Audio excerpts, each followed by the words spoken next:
అదేవిధంగా ఈరోజు ఎలక్ట్రానిక్ మరియు ప్రింటింగ్ మీడియా సభ్యులకు అందరికీ నా తరఫున తెలంగాణ తరఫున వందనాలు, శుభాభివందనాలు.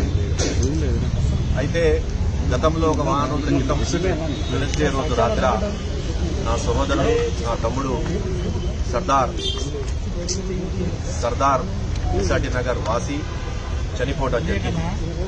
అది యాక్సిడెంటల్ డెత్, సూసైడా అని పోలీసు దానిపై విచారణ చేస్తుంది. అయితే ఏది ఏమైనప్పటికీ సర్దార్ మరణం నా ఆత్మను, నన్ను చాలా శోభించే విధంగా చేయడం జరిగింది.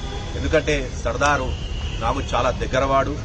సర్దార్ తమ్ముడు నాకు చాలా మిత్రుడికైనా, ఒక తమ్ముడికైనా ఆత్మీయ బంధము నా తమ్ముడు నా సర్దార్. అయితే ఆ రోజు జరిగిన వెంటనే నాకు తెలవగానే సర్దార్ ఇట్ అయింది, నీలిమా హాస్పిటల్ తెలవగానే వెంటనే యాక్చువల్ గా నాకు సైనాస్ సంబంధించి ఆపరేషన్ కోసం డాక్టర్ అపాయింట్మెంట్ తీసుకుని విజయ డయాగ్నోస్టిక్ సెంటర్ లో ఆ రోజు టెస్టులు చేయించుకుంటుంటే వెంటనే నాకు తెలిసింది సర్దారు నీలిమా హాస్పిటల్ ఇంటికి మీద పడిపోయాడు. నీలిమా హాస్పిటల్ నీలిమా హాస్పిటల్ తీసుకుపోయిన తెలియగానే వెంటనే నేను బయలుదేరిపోయాను.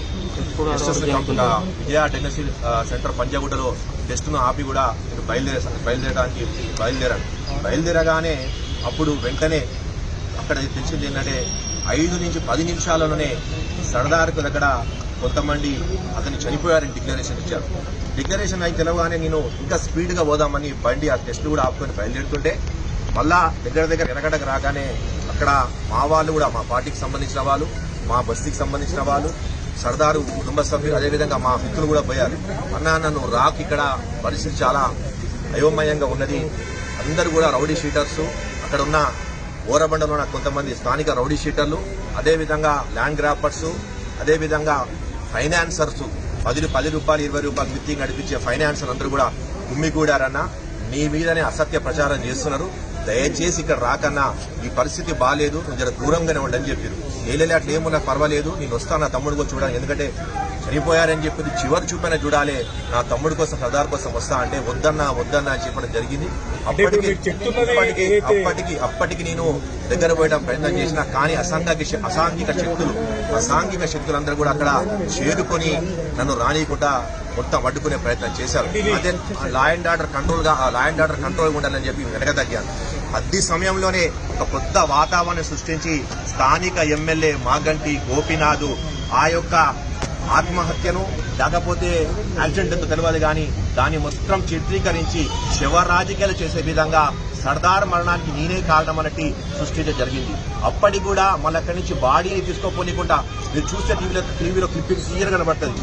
రౌడీ షీటర్లు కనబడుతున్న రౌడీ షీటర్స్ అందరూ కూడా ఆ బాడీని ముందుకు తీసుకొని పోకుండా ఆపటం జరిగింది. అప్పటికి బాధపడ్డా. వాళ్ళ నెక్స్ట్ డే అయినా పొద్దునైనా శవయాత్ర చివరి అంతిమ యాత్ర పోదాం అనుకున్నారు. అక్కడ కూడా పోనీకుండా వాళ్ళు మొత్తం వాతావరణం, ఒక భయానక వాతావరణం, బోరబండలో ఒక భయానక వాతావరణం చూపించారు. అదేవిధంగా ఎవరు చివరికి గ్రేవ్యార్డ్కైనా పోదామని, చివరి అంతిమ నమాజ్కైనా పోదామనుకుంటే రానియకుండా ఒక భయానక వాతావరణం సృష్టించి క్లియర్ గా స్లోగన్స్ ఇస్తున్నారు. బాబా జాన్ కా బద్లా జాన్ లింగే, తేరీ జాన్ నహీ చోడేంగే అని పెద్ద స్లోగన్లు ఇవ్వటం, రౌడీ షీటర్ అని ఒక గుమ్మిగూడటం, ఒక భయానక వాతావరణం సృష్టించడం జరిగింది. దానికి అప్పటికి భయపడి అక్కడ లా అండ్ ఆర్డర్ ఇబ్బంది కలవద్దని చెప్పి నేను దూరం అయిపోయాను. దాంట్లో భాగంగానే మా ఇంటిపైన, అక్కడి నుంచి మా ఇంటిపైన దాడి చేసే ప్రయత్నం కూడా చేశారు. మా ఇంటిపైన, ఎందుకంటే రోడ్ సైడ్ లో మా ఇల్లు ఉంటుంది కాబట్టి ఇంటిపైన దాడి చేసే ప్రయత్నం కూడా చేశారు. అప్పటికి అక్కడ కుట్ర పన్ని నన్ను చంపుదామని కూడా ప్రయత్నాలు చేస్తున్నప్పుడు మా బిల్డింగ్ లాగా చేసి చంపుదామనే ప్రయత్నం చేశారు. ఏది చేయమన్నప్పుడు కూడా సర్దార్ నా తమ్ముడి లాంటి వాడు చనిపోవటం చాలా బాధాకరమైన విషయం. ఆయన చివరి చూప కూడా చూడకుండా దుష్ట రాజకీయాలు మాగంటి గోపీనాథ్ చేయడం జరిగింది. ఎందుకంటే దాదాపు సర్దార్కు నాకు విడదీయని బంధం. అయితే నా తమ్ముడి చివరి చూపని చూడకుండా కుట్ర రాజకీయాలు, శవ రాజకీయాలు చేయటం చాలా బాధాకరమైన విషయం.